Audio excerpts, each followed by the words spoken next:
akan belajar subtema 4, tugasku dalam kehidupan sosial, pembelajaran 4, 5, dan 6, LKS halaman 81 sampai dengan 84. Kita mulai dari pembelajaran 1, materi bahasa Indonesia, persatuan di sekolah. Setiap tanggal 28 Oktober diadakan upacara memperingati Hari Sumpah Pemuda. Sumpah Pemuda berisi sumpah untuk bersatu. Indonesia terdiri dari banyak suku. Para pahlawan telah memperjuangkan kesatuan. Sekarang tugasmu untuk mempertahankannya. Kita harus menjaga kerukunan antar sesama. Ingat ya, pada tanggal 28 Oktober itu adalah Hari Sumpah Pemuda. Selanjutnya kita masuk pada materi PPKN keragaman suku bangsa. Bisa dilihat di LKS-nya ya. Lina dan teman-teman berbeda suku bangsa. Lina berasal dari Jawa, Mita berasal dari suku Betawi, Made berasal dari suku Bali, Rati berasal dari suku Jawa, dan Rani berasal dari suku Gayo. Lina dan teman-temannya selalu bermain bersama. Mereka selalu rukun walaupun berbeda suku bangsa. Jadi walaupun kita berbeda suku bangsa, kita harus tetap menjaga kerukunan ya.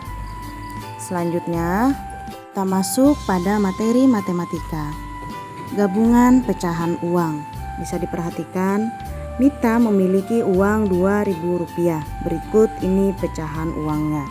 Bisa dilihat di situ ada 1 keping 500-an, 5 keping 200-an, dan 5 keping 100-an. 1 keping 500-an nilainya 500-an juga, Rp500 ya. 5 keping uang 200-an nilainya Rp1.000. Sedangkan 5 keping uang 100-an nilainya Rp500. Jadi jika dijumlahkan nilai semuanya adalah Rp2.000 ya. Selanjutnya kita masuk pada pembelajaran 5 materi PJOK, permainan gebokan. Gebokan merupakan permainan yang menggunakan bola kecil. Permainan tersebut dilakukan dengan cara beregu. Berikut cara bermainnya. 1. Buatlah 2 kelompok dengan jumlah setiap kelompok 3 orang. 2. Siapkan bola dan pecahan genting untuk disusun ke atas. 3. Pemain mencoba merobohkan menara genting dengan bola. 4. Pemain yang menang harus menyusun kembali menara genteng yang berserakan sambil menghindari tembakan bola dari pemain yang kalah. Jika pemain yang menang terkena tembakan, maka akan menjadi pemain yang kalah dan sebaliknya. Ya, jadi ini adalah permainan gebokan ya. Selanjutnya kita masuk pada materi bahasa Indonesia, menyayangi kakek dan nenek. Ketika melihat ke arah jalan, Mita melihat kakek dan neneknya. Mita membawakan barang-barang kakek dan nenek. Mita sangat menghormati kakek dan neneknya. Mita selalu bersikap sopan kepada mereka.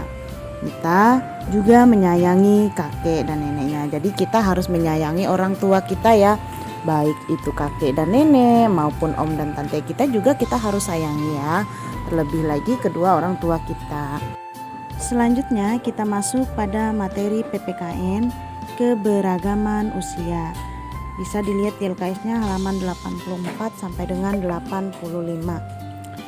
Di situ ada usia dan kelompok. Yang pertama, usia dari 0 sampai 5 tahun itu dikategorikan dalam kelompok usia balita.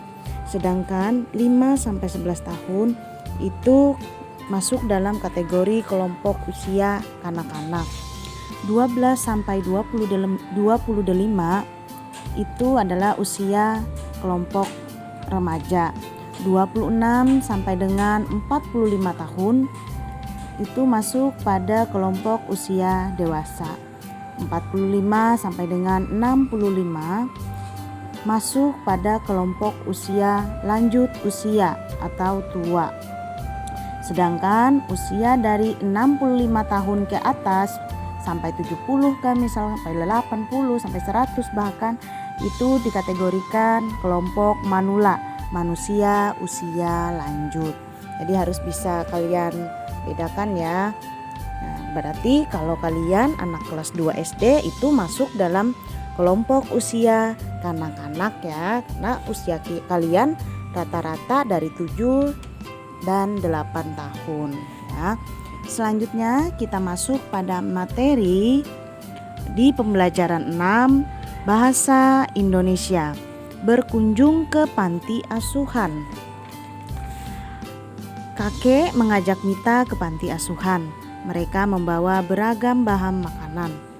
Mereka juga memberikan sumbangan berupa uang. Meskipun tidak banyak, mereka tetap ingin menyumbang. Mereka senang bisa berbagi dengan anak-anak panti asuhan. Berbagi termasuk tugas kita dalam berkehidupan sosial. Jadi misalkan kamu di sekolahan, kamu berbagi makanan dengan temanmu, itu juga mencerminkan sikapmu dalam berkehidupan sosial. Seperti itu ya. Selanjutnya kita masuk pada materi matematika, taksiran harga suatu benda. Perhatikan LKS-nya halaman 86. Lina membeli karton seharga Rp9.000. Lina membayar dengan uang Rp10.000. Berapa sisa uang Lina? Nah, penyelesaiannya karena di sini ditanyakan sisa, jadi otomatis bentuk matematikanya adalah bentuk pengurangan ya. Uang Lina tadi ada berapa? Ada 10.000. Sedangkan harga kartonnya tadi adalah 9.000. Berarti Rp10.000 kita kurangi dengan Rp9.000. 10.000 dikulang 9.000 hasilnya adalah 1.000. Jadi sisa uang Lina adalah Rp1.000 ya. Selanjutnya kita akan masuk materi SBDP, membuat boneka kardus. Bisa dilihat di LKS-nya halaman 87. Lina hendak membuat boneka kardus. Berikut alat dan bahan dan cara membuatnya. Perhatikan. Alat dan bahannya adalah 2 buah kotak sabun, kertas warna, pensil warna, lem atau double tip, dan gunting. Berarti alat dan bahannya ada 5 ya. Sedangkan cara membuatnya adalah ambil 2 kotak sabun, bungkus kedua kotak sabun dengan kertas warna hijau. Rekatkan kedua kotak sabun pada bagian penutupnya. Rekatkan dengan lem atau double tip. 3. Gunting penutup kecil pada kedua kotak sabun. 4. Beri mata, lubang hidung, dan gigi dengan pensil warna. Cara memainkannya adalah dengan memasukkan jari-jari pada kotak sabun. Demikian pembelajaran kita hari ini. Ibu ucapkan selamat belajar.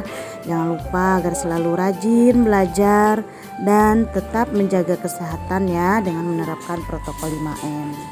Ibu akhiri, selamat pagi, sampai jumpa di pembelajaran selanjutnya. Terima kasih.